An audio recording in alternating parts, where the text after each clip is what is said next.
Қадірлі тыңдармандар, видео басталмас бұрын арнаға тіркеліп, қоңыраушаны басып қоюларыңызды өтінеміз.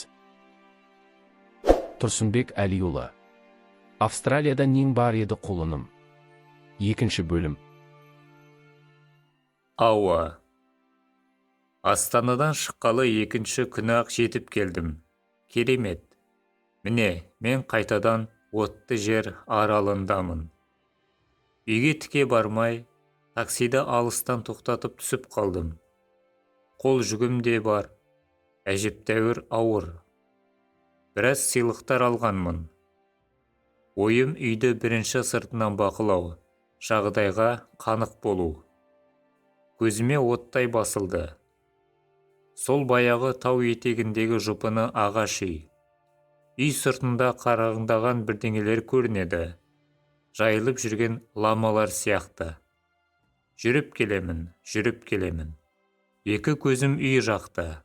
Жүрегім дүріс-дүріс етіп, кеудеме симай барады. Қағысы барған сайын қатты болып, қан қысымым да көтеріліп, дем алуым да қиындап барады. Жақындап келемін. Үйдің сыртында біреулер жүрген жоқ па деп тесіле қараймын. Ешкім жоқ сияқты. Бір уақытта қораның жанында біреудің тұрғанын, оның маған қарап тұрғанын байқадым. Ол да жақындап келе жатқан мені көріп тұр. Ұзақ қарап тұрды. Бір уақытта қарап тұрды да, қолындағы бірдеңкесін лақтыра салып, үйге жүгіріп кіріп кетті. Көп өтпей-ақ үйден бір әйел шықты. Шырамыттым. Ол да мен жаққа көз тастап біраз тұрды да, жанашыра маған қарай жүгіре жөнелді. Бар екпінімен жүгіріп келеді. Қатты жүгіргені сонша бір-екі рет сүрініп түсті. Құлап та қалды. Сонда да қоймай тұра салып жүгіріп келеді. Бұл Ауа еді. Бірден таныдым. Қалай танымайын? Мен оны қай жерде болса да бірден таныр едім. Айлар бойы, жылдар бойы ойымнан, түсімнен шықпаған Ауа ғой бұл. Иә, сол Ауа. Мен де қарсы жүгірдім. Екеуміз бір-бірімізге қарай жүгіріп келеміз. Алыстан бір адам қарап тұр, әкесі секілді. Бірақ оған қарайтын менде не мұрша бар? Ауа үшін келгенім жоқ па? Оның маған қарай жүгіруі жақсылықтың нышаны, мені ұмытпағаны, тұрмысқа шықпағаны, мені күткені. О, жаратқан, бақыттымын. Енді алсаң да арманым жоқ. Екеуміз жүгіріп келген бойда құшақтаса кеттік. Қатты құшақтап алдым. Екі жанарынан аққан жас бет әлпетін жуып кетіпті. Көпке дейін оның қазақ дегеннен басқа ештеңе де айтуға мұршасы болмады. Мен де Ауа дей бердім. Көпке дейін құшақтасқан сайын тұрып қалдық. Бұндай ыстық болар ма? Көзінен тамағынан иіскеп сүйіп жатырмын. «Donde has estado?» деп қайталай береді. Сен қайда болдың деген сөз. Мен келдім, саған келдім. Сені іздеп келдім деп мен де қайталай беремін. Енді басқа не айтайын? Айтамын деп келген, дайындап келген, мың ойлап, мың толғанған сөздерімді ұмытып қалдым. Айтуға мұрша болып жатыр ма? Айтуға мұрша болса, жаным менің, мен сені іздеп келдім. Мен сені сағындым. Мен сені жақсы көремін. Мен сенсіз өмір сүре алмаймын. Мен сені сүйемін, дер едім. «Те куэро» деді. Мен де дедім. Бір уақытта есіне бірдеңе түсіп кетті-ау деймін. Мені қолымнан жетектеген күйде үйге қарай тез-тез адымдай бастады. Аяғын аттап басып келеді. Мен де қалыспай жүріп емес-ау, соңынан жүгіріп келемін. Үйдің жанында ойнап отырған баланың жанына келдік. Енді байқадым. Келе салып баланы көтеріп алды да маған ұсынды. Бірден түсіндім. Екі қолыммен көтеріп алып, бауырыма бастым. Құшақтап сүйдім. Иіскедім. Мейірімім қанғандай болды. Мен осы кезде ғана өзімнің шын мәнінде бұларды қалай сағынғанымды түсіндім. Енді еш қайда да бармаймын деп ойлап тұрдым. Баланы екі қолмен көтеріп алып, аспанға қарай атып жіберіп, қағып алып бетіне қарап едім, ыржалақтайды. Күшік неме, әкесі келгенін сезді-ау деймін. Аты Қазақ, деді Ауа маған қарап күлімсіреп. Ұл ма? Иә, мен Қазақ, ол Қазақ. Жоқ, бұлай болмайды. Бұл қаланың аты бүгіннен бастап Елжан болады, дедім мен. О, жақсы ат екен, жарайды, деді Ауа. Елін сүйген жан болсын, дедім. Бағанадан бері бізді сыртымыздан бақылап тұрған адамға енді ғана көзім түсті. Хуан екен. Атам мені құшақтай алды, жылап жіберді. Тоқтасайшы, ұзақ жылады. Менің де көзімнен жас шығып кетті. Ақырын үйге кірдік. Баланы көтеріп алдым. Үйдің іші тып-тыныш. Қазір біреу шыға келетіндей жан-жағыма қарап қоямын. Тым-тырыс. Бір уақытта шыдамай кеттім. Шешең қайда? Деп Ауаға қарадым. Ол тағы да жылап жіберді. Түсінікті. Хуан менің келгеніме қатты қуанды. Байғұс ыржалақтап күле береді. Бұрын да көп сөйлемейтін еді. Енді тіпті тілін жұтып қойғандай. Тек оның маған қарап, қатты ыржалақтауынан ақ мен оның қатты қуанып жүргенін түсіндім. Мені қалай қарсы алады екен, атып тастамайды ма екен, ит қосып қуама екен деп қорқып келгенім басылып, көңілім көтеріліп, қуаныштан есім ауысқандай болып мен отырмын. Әр нәрсені бір айтамын, ананы айтамын, мынаны айтамын деп дайындалып келген сөздерімді бәрін ұмытып қалдым. Әр нәрсені бір айтамын, ананы айтамын, мынаны айтамын деп дайындалып келген сөздерімнің бәрін ұмытып қалдым. Келгелі бірінші рет Ауаға дұрыстап сыртынан қарадым. Ауа мен бұрыннан көргеннен де әдемі болып кетіпті. Келіншек болған жаққан секілді. Бұрынғыдан да жасарып, сәл толысып, тұла бойына тылсым бірдеңе қонақтағандай екен.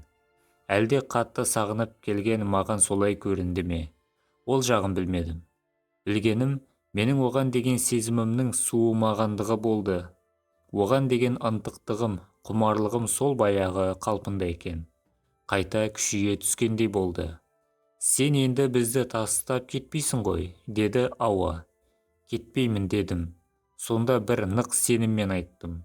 Хуан тағы да ыржалаң етті. Үстел жасалды. Тамақ іштік, шай іштік. Екеуінің құлағы менде.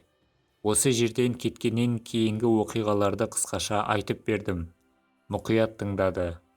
Ауа арасында кемсеңдеп те алды. Сосын ол сөйледі.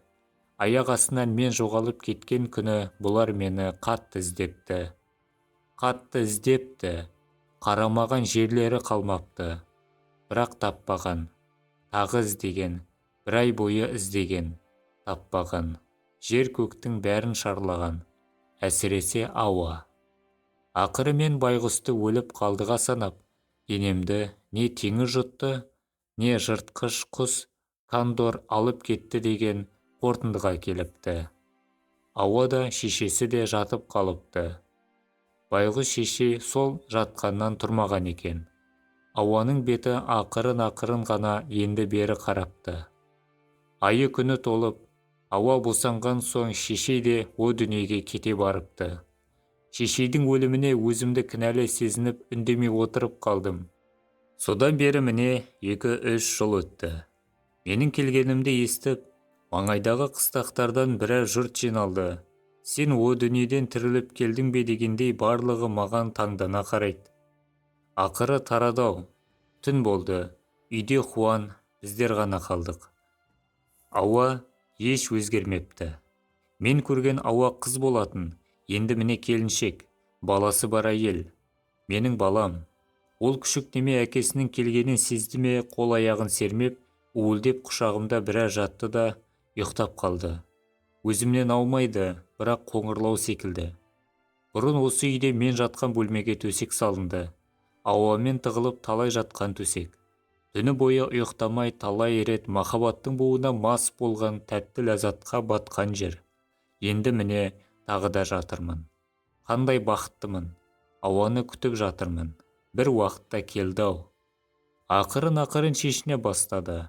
Қыпша белі, тырсиған аппақ екі анары, қолаң шашы, Аппақ денесі бәрі сол кездегідей ынтықтырып құмарты өлтіріп барады.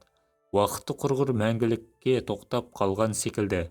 Болсайшы, тездетші жаным деп ойлап қоямын. Аппақ нәп-нәзік денесіне көзім түсуі мұң-ақ, шыдамай кеттім, бас салдым. Көтеріп алып ұзақ сүйдім. Ол да екі қолымен мені тарс құшақтап алды. Армансыз аймалап иіскеп төсекке әкеліп жатқыздым. Үн-түнсіз ернінен, мойнынан иіскеп сүйе бастадым. Қос анарын қолыммен сипап қойдым. Жүрегім аттай тулап, кеудеме сыймай тұншығып бара жаттым. Егер де қолың тисе білегіне, дүпілдеп қан соғады жүрегіңе. Бетіңді тақап барсам тамағына, шымырлап бу енеді сүйегіңе. Абайдан артық айту мүмкін бе? Айтыңызшы. Мен сені қалай сағындым десейші, ауа. Жаным менің, періштем менің. Дүниеде сенен сұлу әйел жоқ. Мен сені сағынғаным соншалық. Бұл дүниеге сыймай кеттім. Құс болып ұшып жетпек болдым. Жел болып соқпақ болдым. Жауын болып жаумақ болдым. Ай болып қарап, күн болып көрмек болдым. Мен саған қатты асықтым. Бірақ барлығын ішімнен айтып жатырмын. Сен мені сағындың ба, ауа? Әрине. Мені өліп қалды деп ойладың ба? Жоқ. Енді сенің тірі екеніңді, бір күні келетініңді сездім. Өйткені сен мені шын сүйетін едің. Сенше, мен де. Бір жолата келдің бе? Жоқ, сені алып кетуге. Сенімен бірге жердің түбі болса да кетуге әзірмін. Соңыңнан ердім, деп жымиды ол. Шіркін, дүние-ай десеңші. О Алла, енді алсаң да арманым жоқ. Нобель сыйлығын алған жазушы Светлана Алексеевич, орыстың әйелі ешқашан дені дұрыс киюге жарыған емес. Не түрмеден шыққан, не соғыстан шыққан, депті. Мен түрмеден де шықтым, соғысты да көрдім. Сорың неткен қалың еді, ауа. Тастап та кеттім, аяп кеттім.